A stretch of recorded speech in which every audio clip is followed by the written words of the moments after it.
are listening to Lucha Afterground.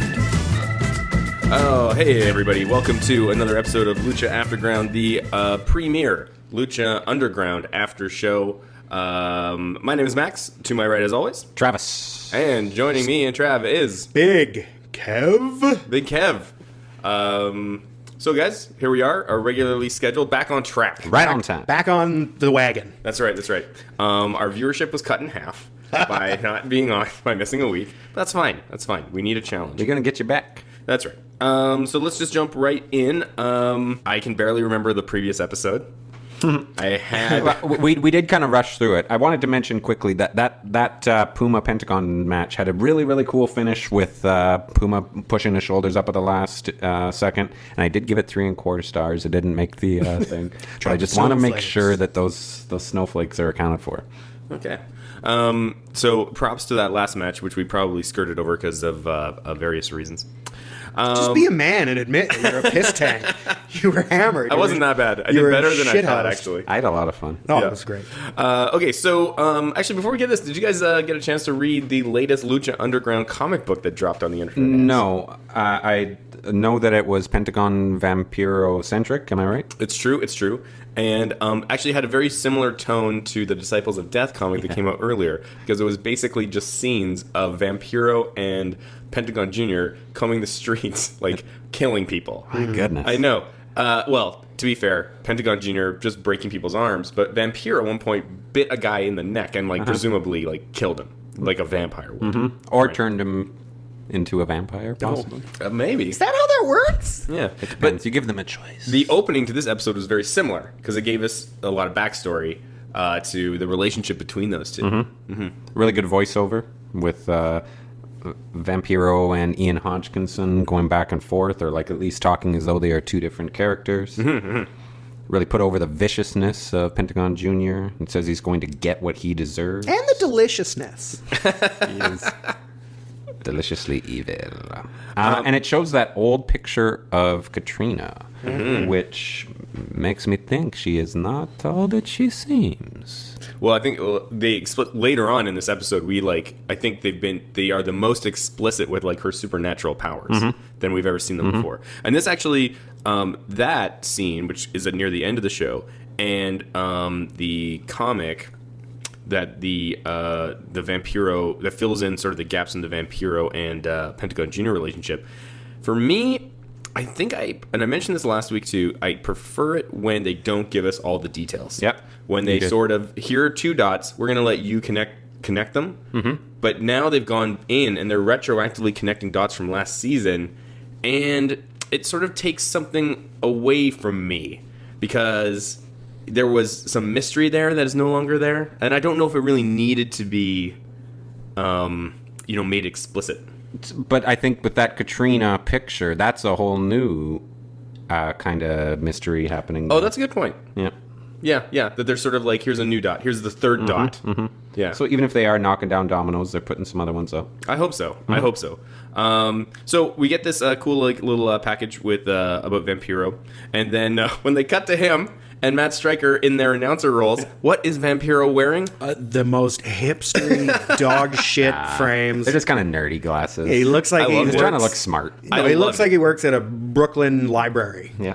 I loved it. It was we're gonna have this whole package that's talking about how dangerous you are, and then we're gonna put you in the least threatening looking thing: glasses and a shirt with a Canadian flag on it. For the Guardian Angels, he's a big supporter of the Well, that was a Black Label Society. Oh, was it? Yeah, that was the rock and roll band. But he's a Guardian Angel. He is. Guy, he right? started the Thunder Bay chapter. Yeah. Nice. So he patrols the streets of Thunder Bay. Yeah. The streets where protecting the kids, where Terry Fox quit his run. So that's what you know about. Quitter. That's what we call him in Canada, the quitter. Don't even baby Welcome Jesus. to Thunder Bay, where Terry Fox gave up, where hope goes to die. For me, it is a happy memory. Jesus Christ.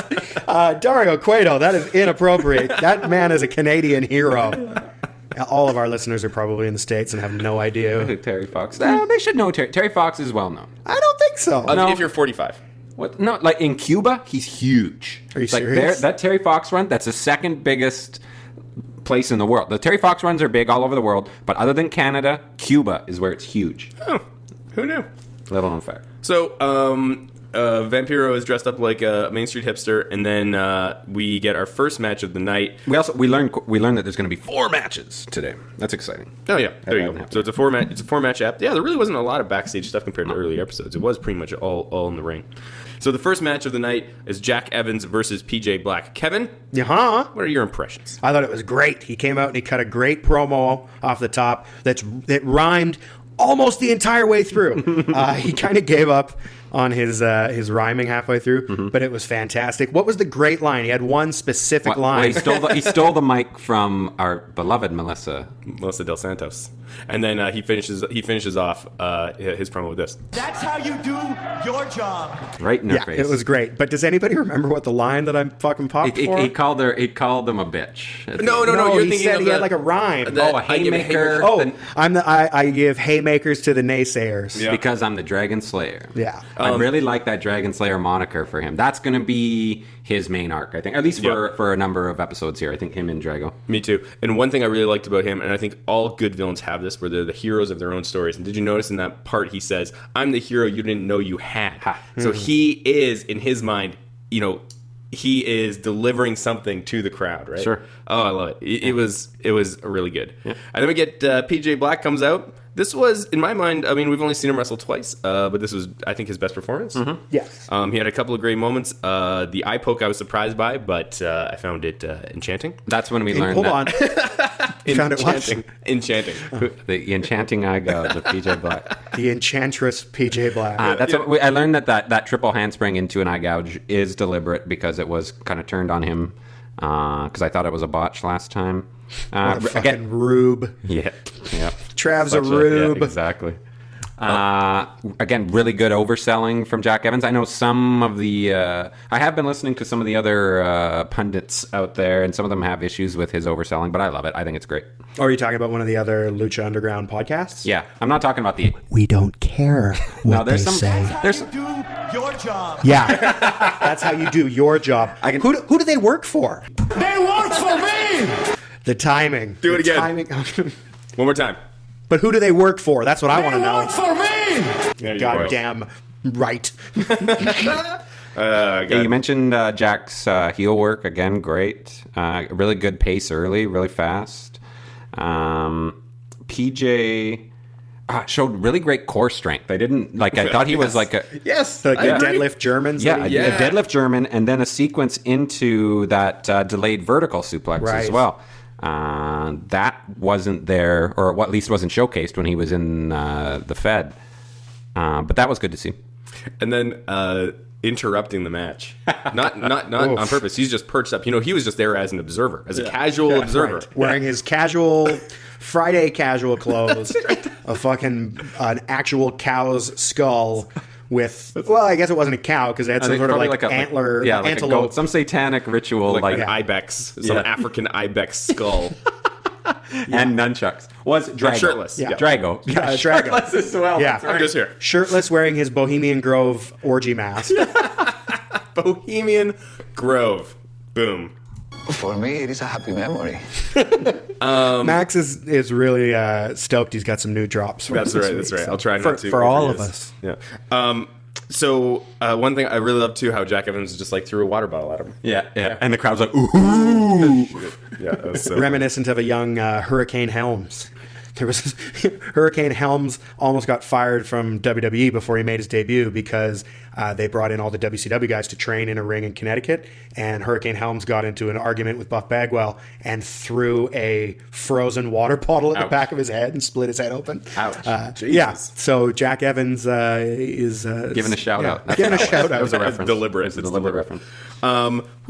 So And then after that, Drago comes down to the ring. Yeah. Or do you have... Yeah, Drago comes down to the ring. He's trying to mess with Jack Evans, but he ends up giving the green mist to PJ Black.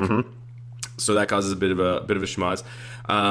So ultimately, Evans wins the match With that backslide pin that is really, really nice. Yeah, it's very Gumby-esque. Yeah, no kidding. He does a backslide and then bridges himself over the guy. Well, it's something that maybe 5 guys in wrestling can do right super now. unique. Yeah. Oh, I loved it. I've been so impressed by Jack Evans. So impressed. Yeah, for those of you keeping score, Darewolf is 0-2. Jack Evans is 2-0. That's right. Beauteous. If that means anything, I don't know. We saw a level of frustration on PJ Black's face at the end of this match. Yeah. So I think that probably communicates something that he also recognizes that, Sure. that he's aware of his record. I think it does mean something. I think it does. Yeah, I mean, I wouldn't. I mean, you got to think we're going to see PJ Black versus Drago now, Yeah, hopefully sooner rather than later. right? Yeah. So after that match, we get a famous Quadruped. B promo. Okay, but we did get the quadruped ad, the quadruped push-ups from Johnny Mundo again. Sure, is that in canon? I don't know. I don't know. I don't think it's a pretty badass push-up. It was a really, Yeah. really. But we shouldn't talk about that. My cousin's a quadruped. He's a quadruped. None of his limbs work, and he fucks kids. This match is getting snug. I can only do. I've tried those quadruped push-ups. I can only do 4. You tried them? No, I cannot do it. As if. Okay. Famous B. Famous B. So we get this weird moment that appears to be some kind of famous B package. It wasn't presented in a way to like pump up his return. I don't know if this is the one time we're going to see Famous B. Is this just like a reference to the past? Like, hey, we liked Famous B. We wanted to get him involved, but we really don't have a story for him. So here's this weird thing. No. He's now a car salesman. He's no longer a wrestler. We don't know because we saw like an eighth of it. But we saw probably, enough right? to see jobber to a robber.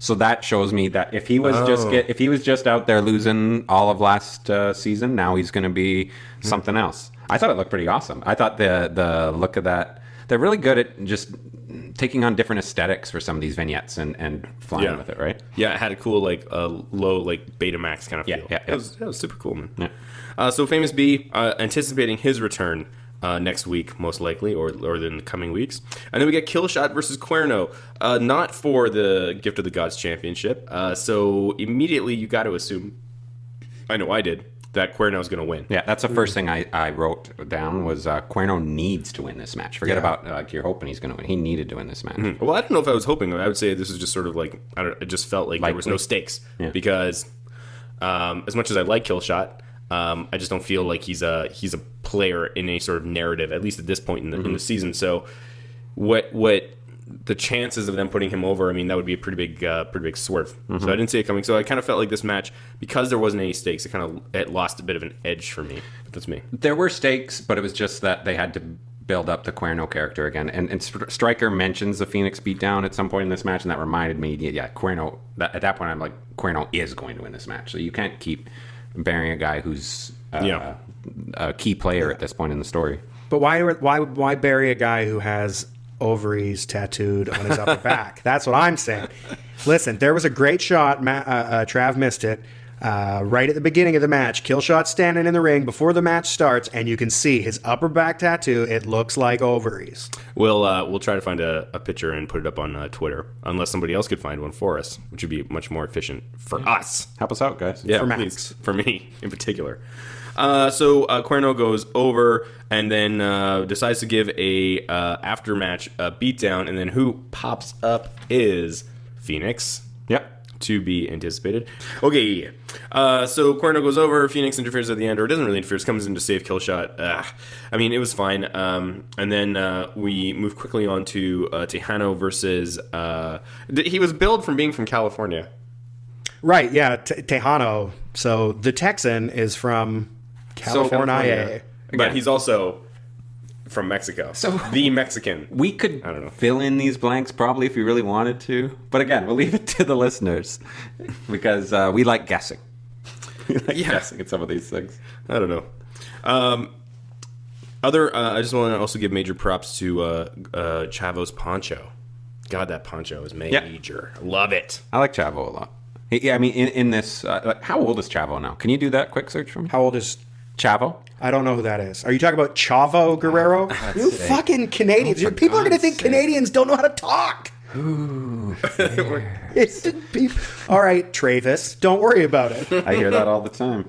Do you really? No. Do you guys want to do? You guys. It's the difference between Travis and Travis. Guess what? Guess how old the man is. Chavo? I'm going to say 46. Let's get for 46. Because he came over. Man, WCW was a long time ago. Long time ago, but he was also very young because I remember hearing like when he started with WCW, he'd had less than 50 matches.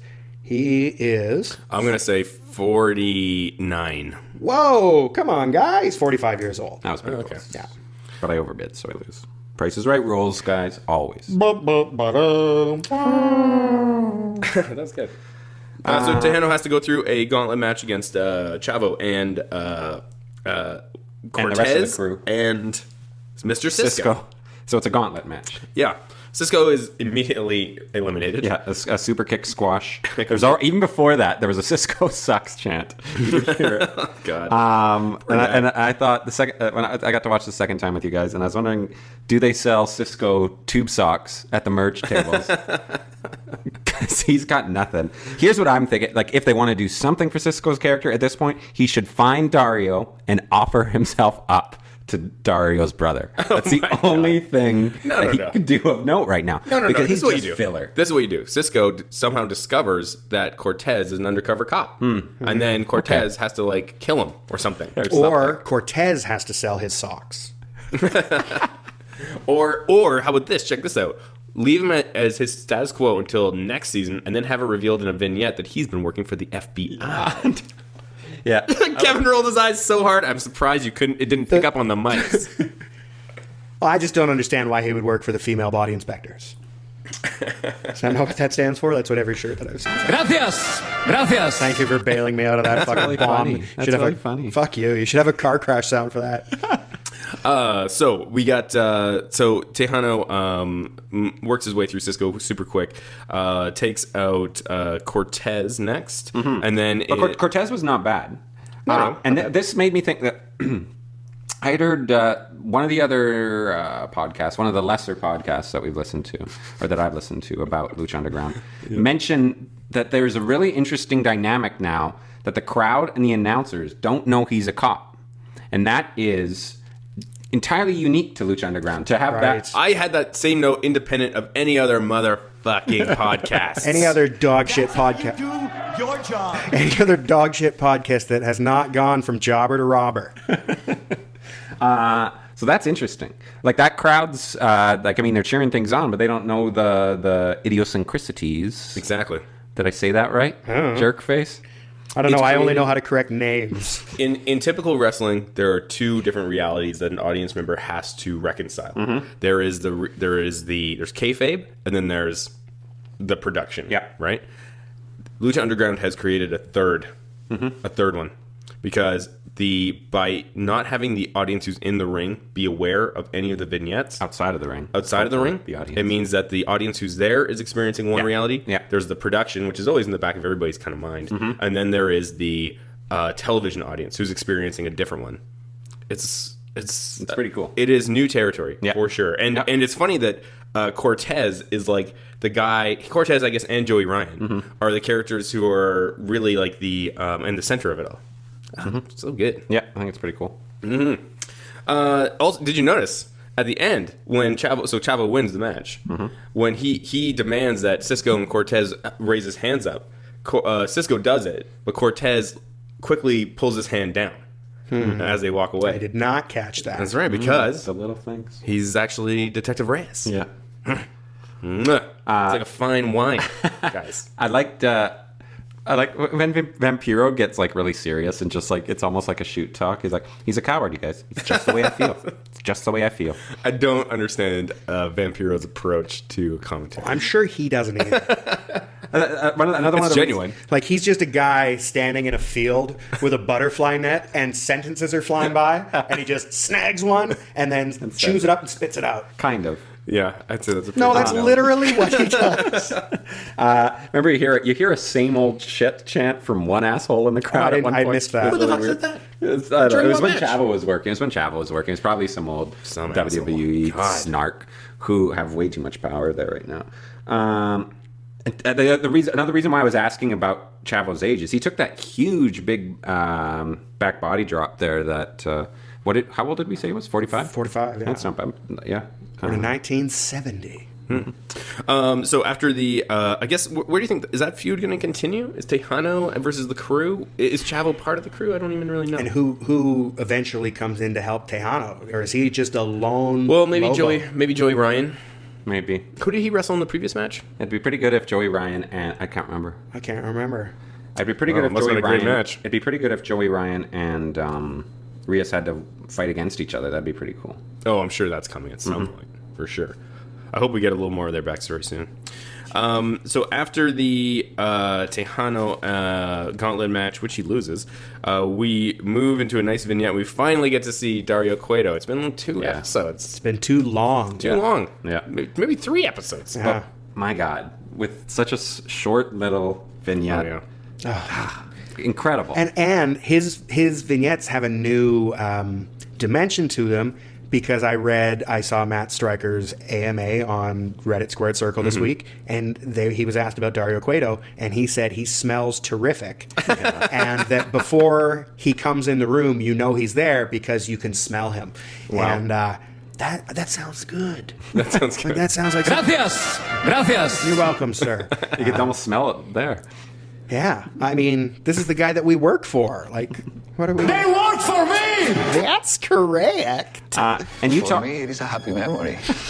We talked about how he ups the performances of the people he works Sure. with, and you saw that with Black Lotus today. Even like the little things that she was doing with her facial expressions and stuff like that. So he tells the story of how his brother or his mother was violent towards She him. may have been Diablo.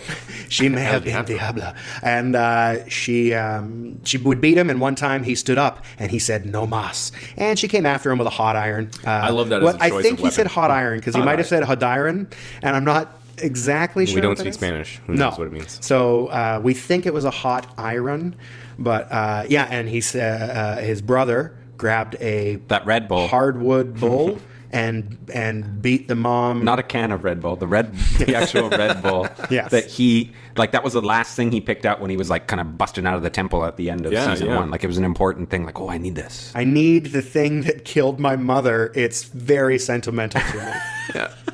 Because that's where he learned that he loved. Violence. For me, it is a happy memory. Yeah. He really sounded emo. Like he was about to cry, but not like a sad cry, like a the world is stupid. I'm surprised that they're making him a sympathetic character, because in the first season, I mean, he was meant to be like, I don't know if that makes. I think he's just like we've learned that the moral compasses are hard to find in Lucha Underground. So who you kind of cling to outside of our golden boy, Prince Puma. There are no white knights here. maybe Aerostar. Oh, that's right. Yeah, We haven't seen Aerostar him. comments. He has not yet made his way from 10,000 years in the past. He will show up at some Aerostar is a point. white knight. He goes on YouTube pages and says, "That girl's cool. You should leave her alone." Nothing? that? White knights? Nothing? All right, I'll go fuck myself. Cut that out. No idea what You've that never what heard that's that reference is. expression before? No. Internet white knights? No. Oh. It's anytime somebody says something bad about a lady, the guy will show up and be like, she's trying, man. It's tough to be a woman. So Dario gets this great monologue, and then we get another promo behind the scenes in the locker room. Pentagon Jr. Confronts Katrina, and then Katrina pulls some crazy He had magic. her lined up to break that pretty little arm. And if that arm was broken, how's she going to maintain those bangs? How's she going to hold on to that rock? That's right. We had never seen her fight before either. No. Nope, she threw a couple of little combinations, and he She threw overpowered her. combinations in the fun little edit part of the show. We Yeah. haven't seen her work a match yet. We But don't she's know. trained. So we hear. But I think if she was a star in the ring, we would have seen her work by now. I'm a little. They are building up to something, but again, probably with Evilise that we saw last time. But I don't know. We'll see. I hope I'm wrong, and it turns out to be a great match between the two of them. We should mention there was a really cool subtitle placement in that video. Yeah, that's that was right. different. I thought it was good. I thought somebody I was thought that really, was really trying cool. to do something interesting. Yeah. I liked it. I want Yeah. them to continue to try. Sometimes it didn't really make sense. Yeah. This is super, super nitpicky. But like, if you're going to be dropping interesting subtitles, like you can't have, like if you've got Pentagon Jr. on the left side of the screen, you can't have his first line appear beside him on the left side of the screen, and then his second line appear beside Katrina on the right side of the screen. Because if you were watching this with no sound, you would think that she had said that. Sure. Right. But then It's again, weird. it's kind of on you for watching it without sound. It wasn't meant to be closed captioning, I don't think. I know this, but I'm just saying, it just like it didn't quite make sense. I like that they took the creative risk. Me too. And I like love that to see more of that. he was sinking in, he was getting deep, he was about to break the arm, and she disappeared and reappeared 10 feet away in the corner. Yeah. See, like, that's what I'm worried about. If they have to work a match with her, how are they going to... That's where they're going to have to use some of that creative editing. You know what I mean? Right. But I don't know if it's... Well, maybe she can get her just desserts in a video package. Yeah, maybe they'll get that Rock away from her. We didn't see the Rock this... Do the rock. She wrestled. Her and Joey Ryan just had a match. Oh, yeah. Yeah, on some independent show. He put her in something called the boobplex, which I'm pretty sure he Sounds picked like her Joey. up by her Yeah, legs. he stands behind a lady, grabs her by the chest, and then basically does a German suplex. Yeah. She's all right. Anyway, I have written down here, Katrina is mysterious. good analysis. Katrina. That's why you're coming to the premiere Lucha Underground after show. That's how you do your job. Gotta get the volume up on that. And then we get a little Johnny Mundo versus they call him Cage. And Yay! at the end of this match, I thought I'd seen a man murdered Yes. on television. Which? In this match. What happened? What was it? What happened? The baseball You got- bat shot. Oh, Lead in the head with to a the lead side of the head. Yeah. I'm thinking maybe it wasn't a real lead pipe. I'm just saying, I'm fully expecting next episode, the man they call Cage, to show up and like not be himself. The lead pipe. Like Stephen Hawking. Yeah. Oh my god! Could you imagine? I am now literally a machine. Could you, that would be crazy if they brought him out and something like that, and then we just watch his muscles atrophy over like 16 episodes. Jesus Christ.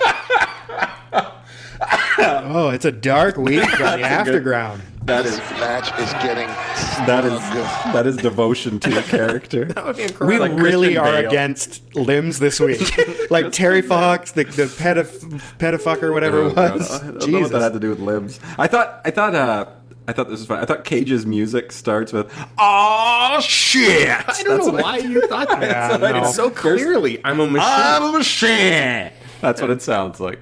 It's very clear. Okay. It's very clear. man. It was late at night the first time I Yeah, I heard it. guess so. Really good disrespect from Johnny early. We heard a really bad Mike Tyson impression from that segment. That was rough. That gave me douche chills. Mm-hmm. Like a inside my core it came from. That was so bad to hear. I'm defensive. I'm impregnated. That was fucked out. That impression was done when we were kids. When I was a kid. Yeah. And Trav was like a teen. I was but a boy. Travis was finishing college. Mundo was dropping a lot of middle fingers. Yeah, This episode. I want to get into that. There was a step-up springboard twist followed by a middle finger and a slap. This match had a really good mix of styles. Cage has really good execution, the way he finishes things off. Yeah, both he's men great. and both of these men really understand their characters. Yes. like they're so on top of it. So this was the match of the night. I thought. It's shocking that Cage isn't in WWE. I know. I said that last time. They gave up on him. Yeah. They also gave up on Kenny Omega. So who knows? Someday we could for see now, Cage for up now. there. Watch his star start to rise. So So Mundo Cage, they have a great match. I gave it 3 stars. It was the only one I had stars for this week. Okay. What are your top? We've seen 5 episodes now. What are your top 3 matches, Trav? We'll go the last Luchador standing, number 1. That's, yep. And then the other Cuerno and Phoenix match. And The then, first one. Yeah. The first match of the season. Yeah. And then the last match, Puma Pentagon Jr. Those are the... All right, shutting out Jack Evans. We have the same top 2, but my third goes to Cobra Moon. And, no, it goes to Cobra Moon's thick hips. So that actually goes into my next question. Who are your top 5 Lucha Underground performers? Off the top of your head. I'll go first. Can we say wrestlers, or are we counting... All across the board. Okay, so number 1 for me, Dario Cueto. Dario Cueto. Yeah, Naturally. that's number Across 1 the for board. all of us. I'm going to go Puma, Pentagon Jr. for sure. I'm going to go Drago. And I'm going to go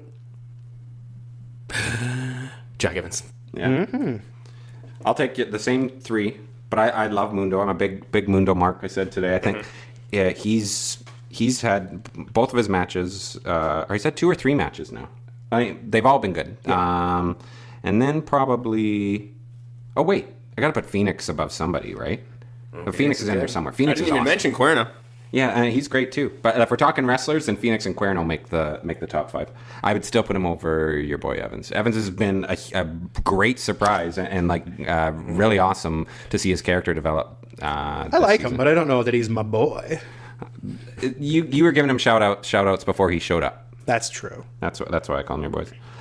We didn't mention Taya showing up. Oh yeah. I wonder if she get a new debut. Is she replacing Melina? Was it supposed to be Melina? I would think so. Like, what is Melina doing that she couldn't have done that? Tweeting Johnny Mundo's Cialis prescription. Say what?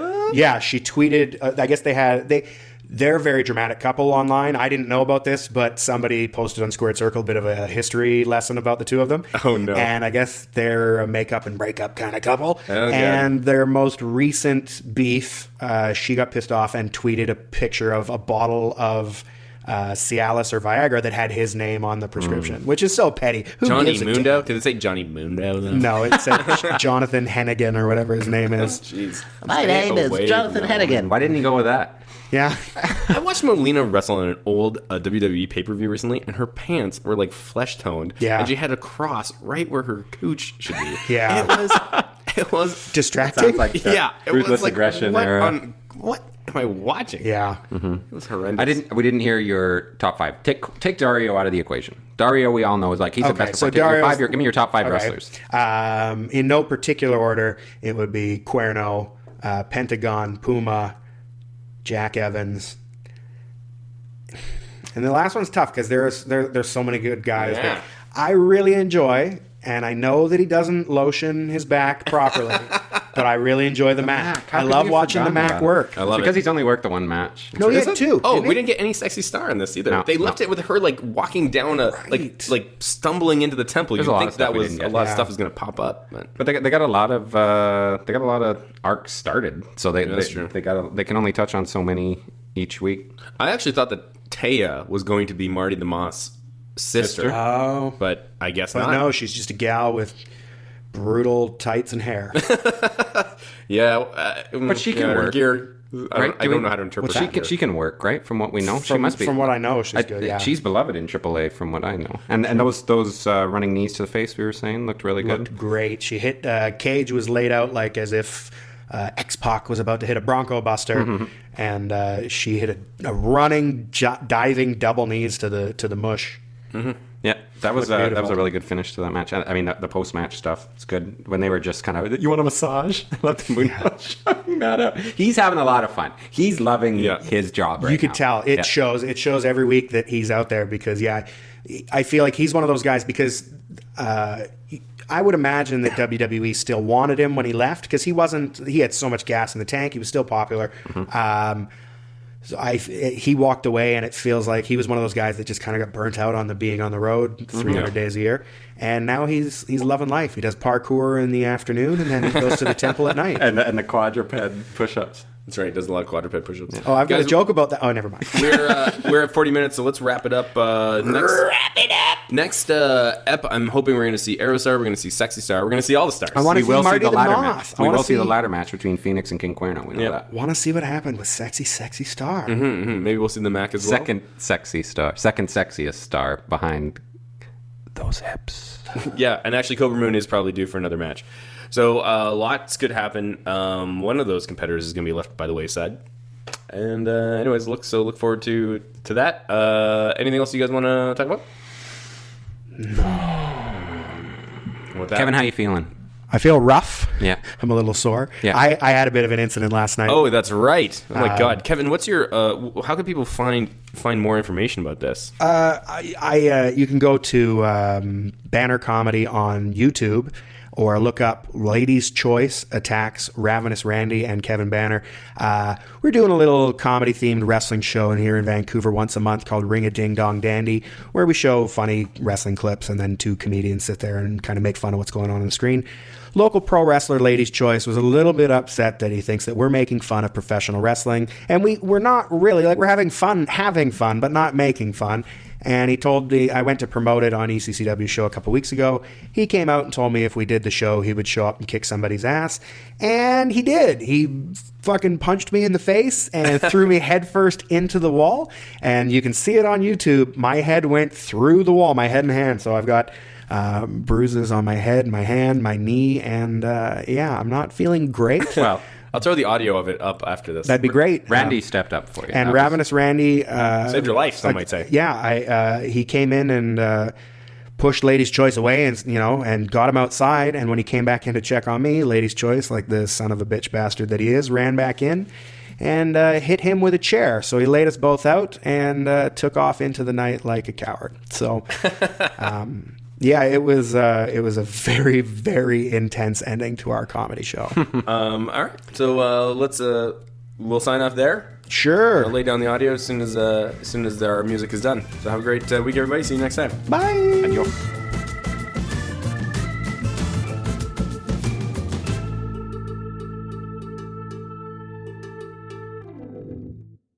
Ladies and gentlemen, just bring it up down there. Holy shit.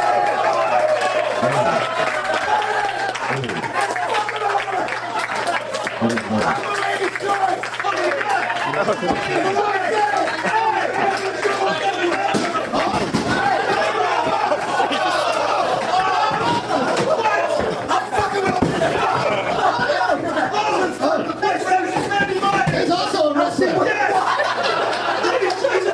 Get out of here.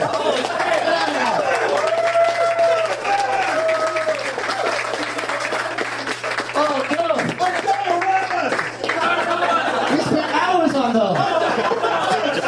Well, ladies and gentlemen, sorry about all that.